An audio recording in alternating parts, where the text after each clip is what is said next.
Сайн байна уу? Намайг Басгүй гэдэг. За би нарийн гарч сургалтын төвд анхан шатнаас эхлээд суралцж байгаа. За миний хувьд болохоор анхан дунд гүнзгий шатуудаа тэнхмээр суралцсан бол топгийн төггий буюу сонсох хичээлийн онлайнаар авч суралцж байгаа.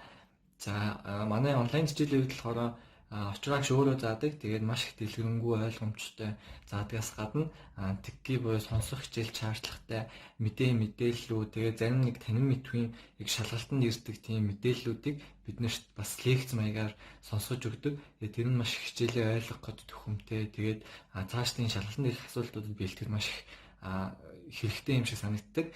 Тэгээд бас та бүхнийг онлайн хичээлээ үзэж цаг зав зөв болгосон өнгөрүүлээрэй гэж хүсэж байна.